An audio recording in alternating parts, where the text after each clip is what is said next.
Selamat hari Minggu, Bapak-bapak, Ibu-ibu, saudara-saudara yang terkasih di dalam Kristus. Hari ini kita kembali akan beribadah secara online. Sebelum kita memasuki ibadah, kita akan bersaat teduh sejenak, memohon pimpinan penyertaan Roh Kudus. Saat teduh dimulai.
Selamat pagi Bapak Ibu yang kekasih dalam Tuhan kita Yesus Kristus.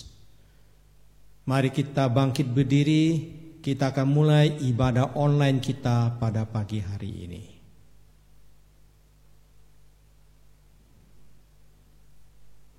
Ibadah online GKPI Kartini dimulai dengan satu pengakuan bahwa pertolongan kita adalah nama Tuhan yang menjadikan langit dan bumi beserta dengan segala isinya.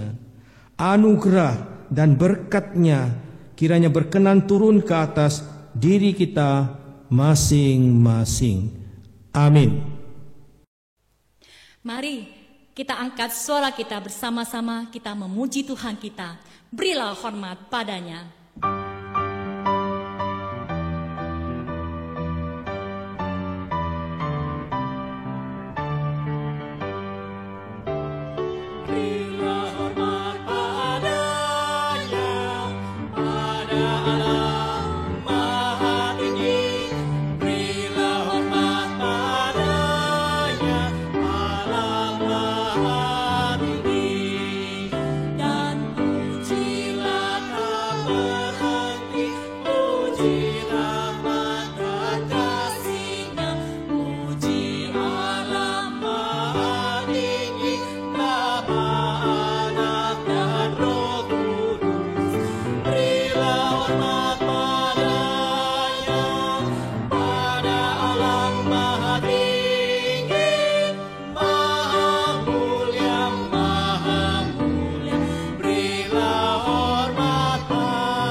Tetap berdiri, kita mau mengikrarkan iman kita di dalam pengakuan iman kita, pengakuan iman rasuli.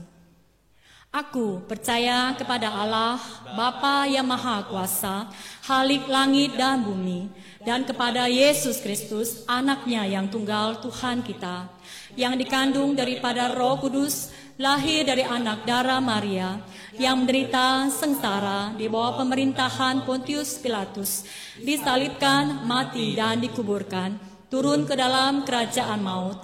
Pada hari yang ketiga, bangkit pula dari antara orang mati, naik ke sorga, duduk di sebelah kanan Allah, Bapa yang Maha Kuasa. Dan dari sana ia akan datang untuk menghakimi orang yang hidup dan yang mati. Aku percaya kepada Roh Kudus, gereja yang kudus dan am, persekutuan orang kudus, pengampunan dosa, kebangkitan tubuh, dan hidup yang kekal. Amin. Jemaat dipersilakan duduk kembali. Tema firman kita pada hari ini adalah keluarga diberkati dan menjadi berkat, yang akan disampaikan oleh penginjil Heni Hanjaya. Sebelum itu kita akan mendengarkan dan menyanyikan pujian yang berjudul Berkat Anak Cucu.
Selamat pagi, saudara-saudara sekalian yang terkasih dalam Tuhan Yesus. Senang sekali kalau saat ini kita bisa bersama-sama kembali duduk di hadapan Tuhan untuk mendengarkan firman-Nya. Mari sebelum kita mendengarkan firman Tuhan, kita akan berdoa bersama-sama. Bapa dalam surga, terima kasih kalau kami masih Tuhan izinkan duduk diam di kaki Tuhan. Kami boleh mendengarkan firman Tuhan. Tuhan, biarlah Engkau sendiri boleh berbicara. Biarlah Roh Kudus boleh bekerja. dan kami siap untuk mendengarkan. Tuhan, urapi hamba-Mu yang lemah ini, biarlah hamba juga boleh menyampaikan isi hati-Mu dan boleh sungguh-sungguh juga menjadi kepanjangan tangan Tuhan, menyampaikan juga pesan Tuhan. Terima kasih Tuhan, dalam nama Tuhan Yesus kami berdoa dan bersyukur. Amin.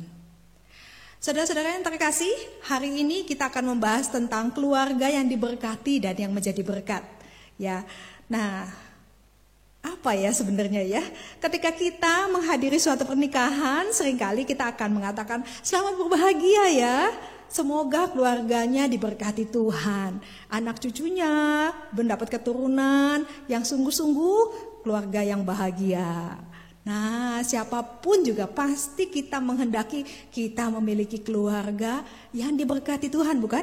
Kita pasti menginginkan bahwa keturunan kita pun adalah keturunan yang dipakai Tuhan, keturunan baik-baik gitu istilahnya ya. Kita selalu mengatakan dan berharap, dan saya yakin tidak seorang pun yang berharap bahwa keluarganya tidak bahagia. Kita pasti merindukan keluarga yang sangat bahagia, bukan? Nah, Bapak Ibu yang terkasih, apa sebenarnya keluarga yang diberkati Tuhan tersebut? Ya, apakah kita suka mengatakan, wah, kamu keluarganya diberkati Tuhan ya, hidupmu berlimpah-limpah harta, ya, enggak sakit-sakitan, terus apalagi sehat-sehat semua, yang keluarganya enggak pernah ribut, enggak pernah berantem, semuanya damai, keluarganya kelihatan begitu bahagia semuanya. Saudara, apakah benar demikian? Ketika kita mempunyai keluarga yang berlimpah hartanya, yang gak pernah sakit-sakitan, ya, dan anak-anaknya pintar-pintar, inikah ciri keluarga yang diberkati? Saudara-saudara sekalian, mari kita pikirkan pada pagi hari ini ya, apa sih yang disebut keluarga yang diberkati Tuhan tersebut? Saudara, kita akan membaca dari Mazmur 37 ayat 21 sampai yang 26. Mazmur 37 ayat 21 sampai 26. Saya akan membacakannya untuk Bapak Ibu dan saudara-saudara sekalian. Mazmur 37 ayat 21 sampai 26. Orang fasik meminjam dan tidak membayar kembali, tetapi orang benar adalah pengasih dan pemurah. Sesungguhnya orang-orang yang diberkatinya akan mewarisi negeri, tetapi orang-orang yang dikutukinya akan dilenyapkan. Tuhan menetapkan langkah-langkah orang yang hidupnya berkenan kepadanya. Apabila ia jatuh, tidaklah sampai tergeletak, sebab Tuhan menopang tangannya. Dahulu aku muda, sekarang telah menjadi tua, tetapi tidak pernah kulihat orang benar ditinggalkan, atau anak cucunya meminta-minta roti. Tiap hari ia menaruh belas kasihan dan memberi pinjaman, dan anak cucunya menjadi berkat. Ya, ini kata firman Tuhan ya, firman Tuhan mengatakan demikian.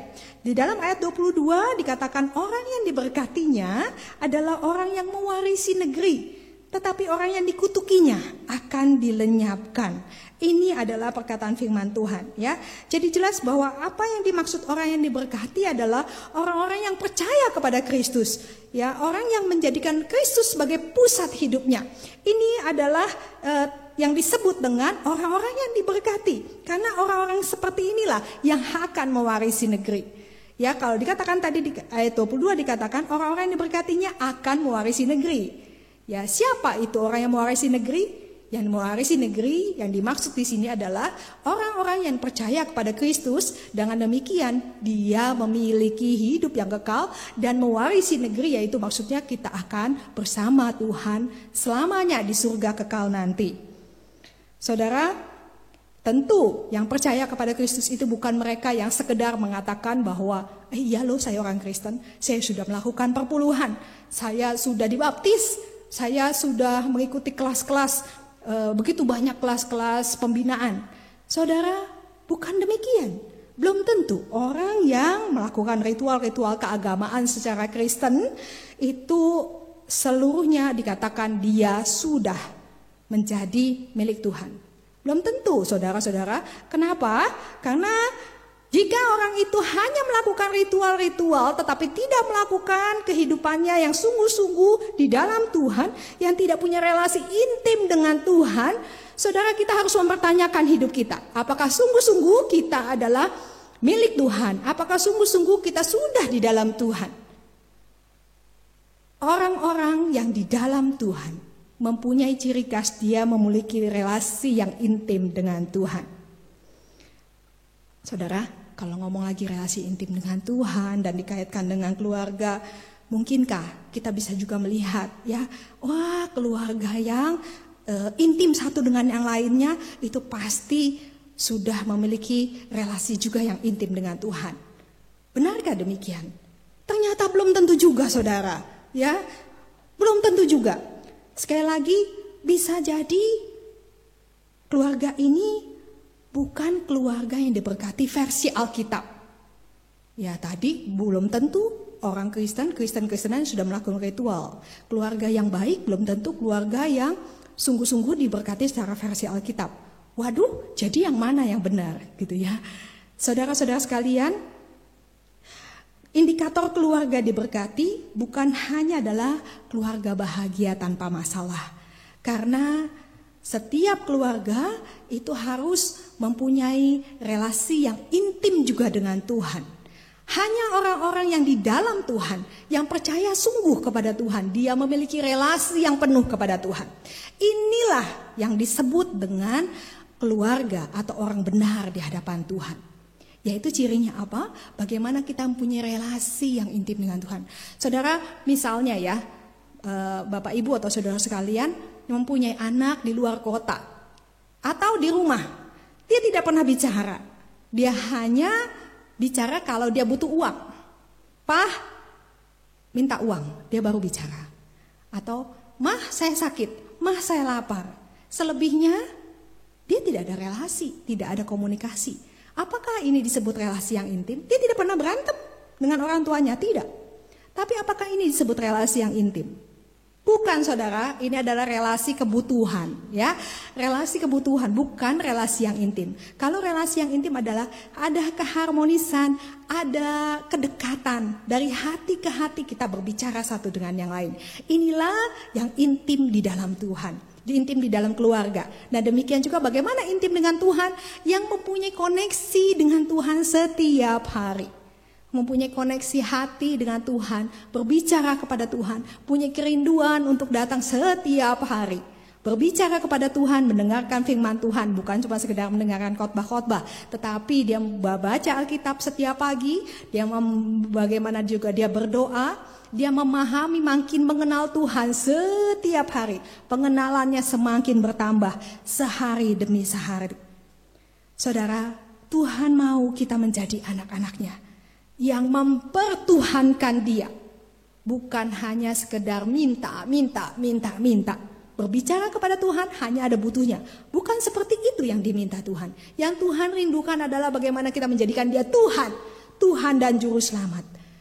Saudara-saudara sekalian, memiliki relasi yang benar dengan Tuhan, baru bisa kita mendapatkan berkat.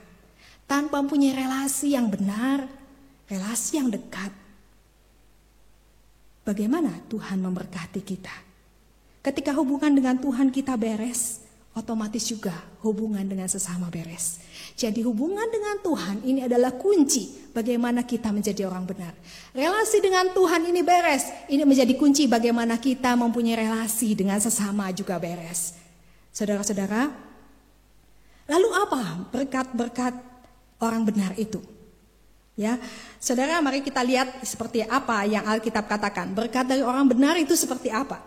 Saudara, berkat-berkat orang benar itu dikatakan di ayat 23 tidak pernah ditinggalkan Tuhan. Ya, Tuhan menetapkan langkah-langkahnya, langkah-langkah orang itu. Ya, orang yang berkenan kepada Allah adalah orang yang mengikut Allah, mempercayai Dia sebagai Tuhan dan Juru Selamatnya, dan berusaha melakukan kehendak Tuhan, bukan kehendak dirinya. Bukan sekedar menjadikan Allah sebagai sumber berkat, tetapi mengasihi Allah dengan sepenuh hatinya. Maka orang-orang seperti inilah, saudara-saudara, di mana Allah terus mengawasi dan meneguhkan setiap langkah hidupnya. Dan setiap sisi hidupnya, di mana dia jatuh bangunnya, bagaimana dia dalam kesakitannya, dalam keterpurukannya, dalam kesedihannya, maupun dalam keadaan dia bahagia. Tuhan terus mengawasi setiap langkah-langkah hidup orang benar. Dan ini adalah berkat khusus yang Tuhan berikan. Berkat yang kedua, bagaimana Tuhan tangannya menopang kehidupan anak-anak Tuhan. Tidak akan dibiarkannya anak-anak Tuhan itu yang sungguh hati kepadanya akan jatuh tergeletak. Karena itu penting sekali kita memeriksa hati kita. Apakah kita telah menjadi miliknya? Saudara-saudara, terlebih-lebih ya pada saat kita mengalami begitu banyak masalah, apakah kita sanggup melihat Allah? Pada saat kita mengalami begitu banyak percobaan, apakah kita hanya melihat kemalangan-kemalangan, kesulitan-kesulitan hidup kita? Kalau demikian, Bapak, Ibu, dan saudara sekalian, saya harus memperingati. Mari kita cari Tuhan. Apakah sungguh-sungguh kita punya relasi yang benar di hadapan Tuhan? Karena di ayat 25 dikatakan, tidak pernah orang benar ditinggalkan. Di ayat 25 ini juga, penulis Mazmur ini adalah Mazmur Daud, dikatakan dahulu aku muda, sekarang telah menjadi tua. Ini adalah pengalaman pemazmur waktu dia menjadi garansi, menjadi saksi atas apa yang dikatakan. Dahulu aku muda, sekarang aku sudah tua gitu ya. Tetapi tidak pernah kulihat orang benar ditinggalkannya. Ini garansi dari si penulis Mazmur, dia menjadi saksi Tuhan bahwa orang benar tidak pernah ditinggalkan Tuhan. Dan juga dikatakan anak cucunya tidak berkekurangan. Anak cucunya tidak meminta-minta roti. Maksudnya apa di sini? Anak cucunya tidak dipermalukan, ya, tidak berkekurangan. Maksudnya tidak jadi peminta-minta. Kok bisa ya dikatakan tidak pernah anak cucunya meminta-minta? Saudara, menurut tafsiran saat itu, ketika Paulus menulis Mazmur ini, Daud ini menulis Mazmur ini, situasi sedang terjadi kelaparan, ya, di mana anak-anak orang benar tidak pernah kelaparan. Kenapa? Karena anak-anak orang benar dia mempunyai relasi yang baik dengan sesama anak-anak Tuhan yang lainnya yang percaya kepada Tuhan, dan ini mendorong orang percaya lainnya untuk menolong hingga yang mereka saling membutuhkan mereka terpenuhi. Dengan demikian otomatis tidak akan ada yang kelaparan ataupun kekurangan. Karena semuanya cinta kepada Tuhan, relasi dengan sesama beres, otomatis akan saling membantu. Dan ini yang terjadi. Makanya Daud mengingatkan bahwa Israel harus menaati hukum-hukum Allah. Demikian juga dengan kita, ya. Dia menjamin bahwa saat itu jika Israel menaati hukum Allah, bahwa orang miskin akan diperlakukan secara adil dan mengalami kemurahan hati. Selama Israel taat, maka makanan akan tersedia bagi setiap orang. Nah, ketika Israel melupakan Allah, otomatis orang kaya melupakan Allah. Orang kaya itu mementingkan diri sendiri. Dan akibatnya apa? Orang-orang yang kekurangan otomatis tidak mendapatkan bagiannya. Jadi penting sekali bahwa kita lihat bahwa relasi dengan Tuhan beres, relasi dengan sesama beres, otomatis semua lingkungan dalam satu keluarga besar, baik itu keluarga besar di dalam Tuhan maupun keluarga besar, keluarga yang benar-benar keluarga sedarah, itu pun akan menjadi beres dan tidak akan menjadi masalah. Nah, Bapak Ibu, bagaimana kita menyikapinya? Bagaimana kita melihatnya? Bagaimana berkat-berkat Tuhan ini bisa tercurah walaupun dalam kehidupan kita yang belum tentu selamanya berjalan mulus. Berkat Tuhan selalu ada bagi setiap keluarga, kepada keluarga siapa? Keluarga orang yang benar. Saudara, ada salah satu kisah nyata tentang pasangan yang sudah belasan tahun menikah tapi tidak memiliki anak, dan pada tahun yang ke-15 akhirnya mereka memiliki anak. Bapak Ibu tahu yang terjadi? Ternyata anak yang didamba-dambakan ini lahir dalam kondisi tidak ada lengan, tidak ada tangan. Suaminya begitu susah hati, bagaimana dia memberitahukan istrinya bahwa anak mereka tidak memiliki tangan. Saudara, tentu susah hati buat kita yang memiliki keturunan yang cacat. Apalagi ini adalah keturunan yang sangat dinanti-nantikan, sangat didambakan. Dan apa yang terjadi? Anak ini lahir tanpa lengan. Si suami sudah sangat takut sekali bagaimana memberitahukan sang istri. Tapi bagaimanapun tetap harus diberitahu. Saudara tahu bagaimana reaksi sang istri? Orang yang takut akan Tuhan. Saudara, reaksi sang ibu ternyata di luar dugaan. Dia katakan, "Pak, Tuhan itu adil. Dia memberikan anak ini kepada kita yang sudah sekian lama menantikan kehadiran anak. Coba kalau anak ini diberikan kepada orang lain, mungkin dia akan disia-siakan." Saudara bisa lihat bagaimana orang di dalam Tuhan bisa mengucap syukur untuk setiap berkat yang kelihatannya bukan berkat. Tapi sebenarnya dia telah mendapatkan berkat. Dengan penerimaan dia, kisah ini menjadi kisah yang luar biasa. Dan dia memberkati kisah ini kepada banyak orang lain. Saya yakin beberapa dari kita pun yang mendengar ini pun akan merasa diberkati dengan kisah nyata ini. Ada lagi contoh lain, bagaimana kita melihat Ahli, ya, Bapak Ibu dan saudara sekalian pasti pernah lihat ya, anak yang pianis yang lahir cacat, sebenarnya Down syndrome, yang tangannya hanya punya 2 gini ya, kiri kanan semuanya cuma jarinya cuma 2 kiri kanan, dan dia bisa mainkan piano yang luar biasa. Saudara, Ahli ini dia bisa mengatakan kondisi dia bahwa ini adalah special gift, anugerah spesial dari Tuhan. Saudara dengan bagaimana Ahli ini melihat tubuhnya yang cacat, orang tuanya, mamanya pun tidak menyanyiakan dia karena dia tahu ini semua adalah titipan Tuhan, berkat Tuhan. Dan apa akibatnya? Ahli menjadi pianis terkenal. Dia bisa memainkan piano konserto nomor 21 dari Mozart. Dia keliling dunia. Dia bisa melihat berkat Tuhan atas kekurangan yang dimilikinya menurut versi manusia. Tetapi dia bisa melihat berkat melimpah versi Allah. Saudara-saudara, kehadiran Tuhan dalam hidup orang-orang yang percaya akan mendatangkan berkat dan menghadirkan berkat bagi orang lain. Meskipun orang lain mungkin melihatnya itu bukan berkat, tapi ternyata itu adalah berkat yang indah di balik kemalangan-kemalangan versi dunia. Saudara, mari kita mencari berkat Tuhan hingga kita bisa menjadi berkat, menjadi saluran berkat bagi orang lain. Bagaimana orang benar bisa menjadi berkat? Orang benar bisa menjadi berkat dengan penuh kasih dan pemurah. Bagaimana dia tiap hari bisa menaruh belas kasihan dan memberi pinjaman, dikatakan ya. Dikatakan di ayat 26, tiap hari ia menaruh belas kasihan dan memberi pinjaman.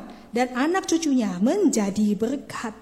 Saudara, menarik sekali kata memberi pinjaman. Ya, kok memberi pinjaman ya? Kenapa dia tidak memakai kata bukan rajin bersedekah? Bukan rajin memberikan persembahan, bukan rajin menolong orang lain dengan hartanya, tetapi dikatakan meminjam. Kenapa saudara? Karena orang bijak, orang yang benar itu adalah orang bijak.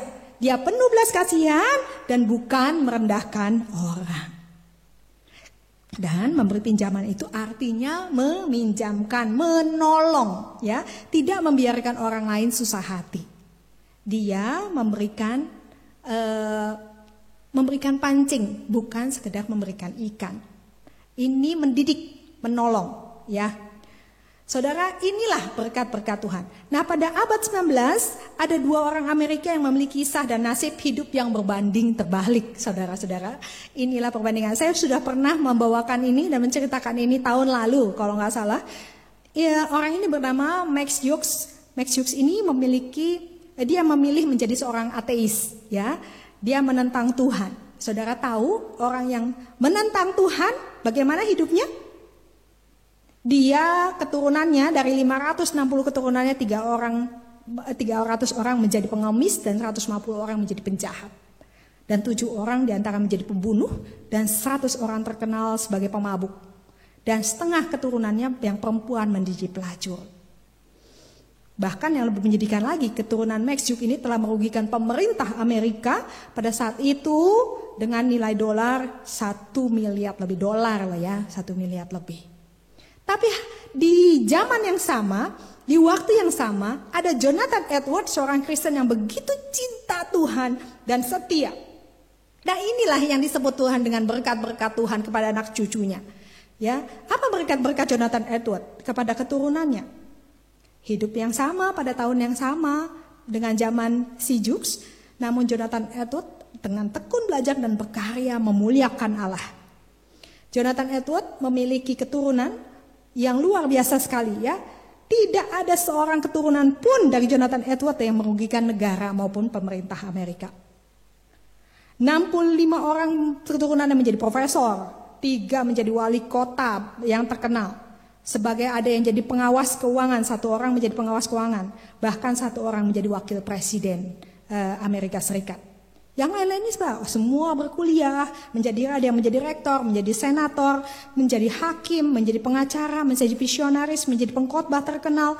Semuanya keturunannya Tuhan berkati untuk memberkati lagi orang lain. Inilah berkat Tuhan yang terbesar bagi setiap orang-orang maupun keluarga yang takut akan Tuhan. Dalam hidupnya dipakai Tuhan untuk memberkati orang lain. Apakah hidupnya selalu enak? Tentu saya yakin tidak. Tetapi perjuangan dan berjalan bersama Tuhan, inilah menjadi kunci bagaimana Jonathan Edwards diberkati Tuhan dan menjadi berkat bagi banyak orang lain. Orang benar akan memberikan dengan murah hati kepada orang yang membutuhkan. Tetapi orang fasik, dia akan fokus hanya pada dirinya sendiri. Orang benar memperdulikan kesejahteraan orang lain.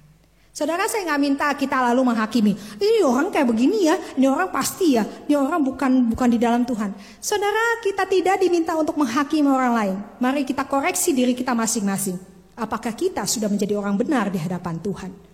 Jangan ngomel nuntut Tuhan, kok saya sudah ke gereja tapi anak saya berantakan, keluarga saya berantakan. Saudara, koreksi hati kita, koreksi hidup kita. Apakah kita sungguh-sungguh punya relasi dengan Tuhan? Apakah sungguh-sungguh kita mencintai Tuhan? Apakah sungguh-sungguh kita sudah percaya kepada Kristus, kita menjadi miliknya? Apakah kita sudah mempertuhankan Dia? Kalau belum, bagaimana berkat Tuhan bisa mengalir, bisa mencair, dan dibagikan, dituangkan menjadi berkat bagi orang lain. Saudara, rancangan Tuhan untuk keluarga yang dibentuknya ketika suami istri dipersatukan dalam altar Tuhan. Tuhan mempunyai rencana dalam setiap keluarga yang dibentuknya. Menjadi kepanjangan tangan Tuhan bagaimana memberkati lagi lebih banyak orang lain. Itu sebabnya saya katakan, bila ada 2 orang menikah, yang tadinya aktivis gereja dengan aktivis gereja, begitu menikah malah tidak jadi aktivis gereja, ini perlu menjadi tanda tanya. Seharusnya ketika seorang menikah, seorang aktivis gereja dengan seorang aktivis gereja menikah, dia seharusnya justru dipersatukan Tuhan menjadi suatu kekuatan yang luar biasa lagi, dipakai Tuhan lebih lagi. Karena kenapa? Yang tadinya sendiri sekarang digabungin menjadi sesuatu yang lebih besar, seharusnya demikian. Hingga keluarga-keluarga demikianlah yang Tuhan kehendaki. Tuhan menjadikan mereka satu ikatan keluarga untuk memberkati keluarga lain. Hingga orang lain yang melihatnya pun akan merasakan kehadiran Tuhan melalui keluarga kita. Kalau orang lain bisa melihat kehadiran shalom, kedamaian bagi orang lain. Dan ini tidak bisa dibuat-buat tentunya. Hanya ketika keluarga-keluarga semua tunduk di hadapan Tuhan, mempertuhankan, maka shalom, kedamaian bagi orang lain pun akan dirasakan. Orang akan tertarik datang kepada Kristus melalui keluarga kita. Sekali lagi saudara, keluarga yang diberkati bukan yang kaya, bukan yang gak ada masalah, yang rukun-rukun saja. Bukan. Keluarga yang diberkati, yang berfungsi sebagaimana Tuhan rancangkan membentuk keluarga, yaitu bagaimana menikmati berkat kehadiran Allah dan menjadi berkat bagi banyak orang lain. Saudara, saya akan memperagakan sedikit ya, bagaimana berkat ini bisa menjadi berkat bagi orang lain. Bagaimana berkat Tuhan tercurah dalam hidup anak Tuhan dan menjadi berkat. Saudara, saya membawa gelas ya. Kita lihat ya. Saya akan memperagakan ini. Saudara, inilah berkat Tuhan seperti ini bagi orang-orang yang diberkati Tuhan. Dia akan terus mengalir dalam hidup mereka dan akan luber, saudara-saudara, akan tumpah. Dan ini menjadi memberkati orang lain. Saudara, seperti inilah berkat-berkat Tuhan yang akan dicurahkan. Dan dia memberkati bukan dari kekurangannya, tapi dari kelebihannya. Dan ini memberkati semua orang. Jadi bagaimana menjadi keluarga yang diberkati dan memberkati? Jadikanlah Kristus pusat hidup kita. Alami dan sadari kehadiran Kristus dalam keluarga kita. Begitu banyak berkat yang akan dijanjikan bagi orang-orang yang dibenarkan Tuhan.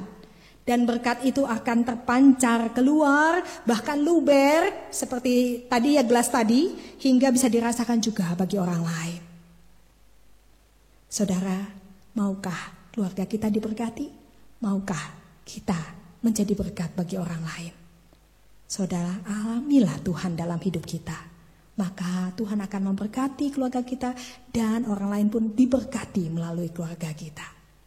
Kita berdoa. Bapa dalam surga, pada saat ini Tuhan, firman-Mu sudah disampaikan. Tuhan, biarlah kami boleh mengoreksi hidup kami, hidup keluarga kami masing-masing. Tuhan, ampuni kami sekiranya kami suka lalai. Kami tidak sepenuh hati mengikut Tuhan.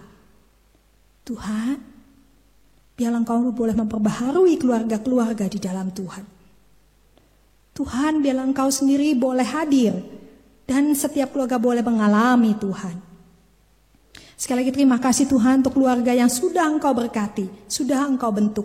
Biarlah kami boleh berfungsi sebagaimana Tuhan inginkan. Kami dibentuk Tuhan dalam rumah tangga kami masing-masing. Terima kasih Tuhan untuk semua janji-Mu. Terima kasih Tuhan untuk semua berkat-Mu. Dalam nama Tuhan Yesus kami berdoa dan bersyukur. Amin.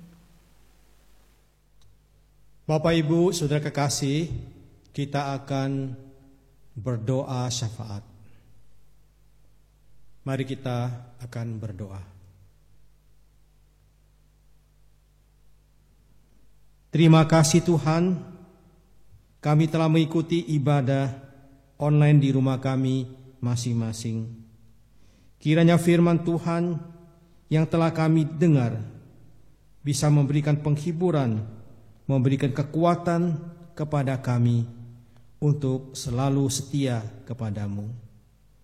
Tolonglah agar firman-Mu yang telah kami dengar, kami mempercayainya dan mempraktikkannya dalam kehidupan kami sehari-hari, agar kami bertumbuh, berbuah, dan berakar di dalam Engkau.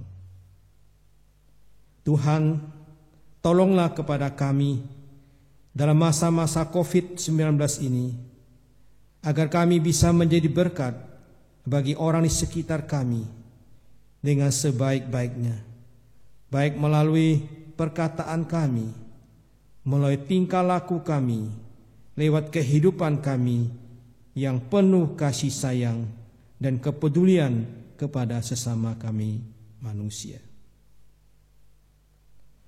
Tuhan, tolonglah agar kami tetap setia menjalankan dan mentaati protokol kesehatan secara benar dan hati-hati, demi untuk kepentingan dan keselamatan diri kami dan orang lain. Demikianlah doa-doa yang kami sampaikan. Kiranya Tuhan memberkati kami sekalian. Dalam nama Tuhan Yesus kami sudah berdoa. Amin. Kita akan mengakhiri ibadah kita pada hari ini. Mari kita sama-sama bangkit berdiri. Kita akan menyanyikan doksologi.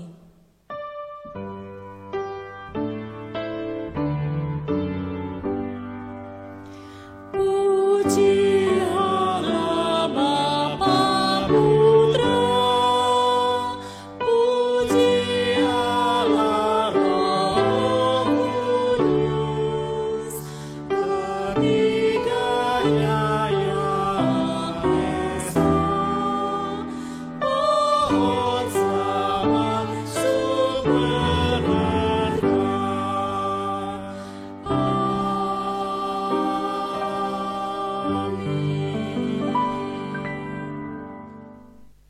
Mari Bapak Ibu Saudara kekasih, kita bangkit berdiri, kita mengakhiri ibadah online kita pada siang hari ini.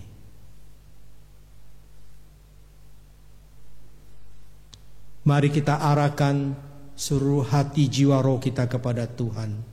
Dia sumber berkat, akan memberkati kita sekalian. Tuhan memberkati engkau dan melindungi engkau. Tuhan menyinari engkau dengan wajah-Nya dan memberi engkau kasih karunia. Tuhan menghadapkan wajah-Nya kepadamu dan memberi engkau damai sejahtera.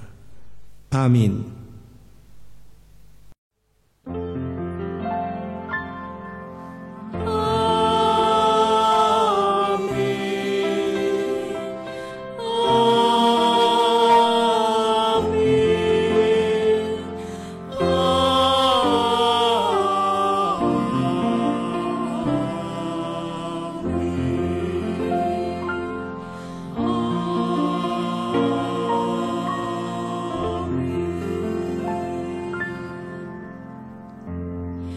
Jemaat dipersilakan untuk duduk kembali.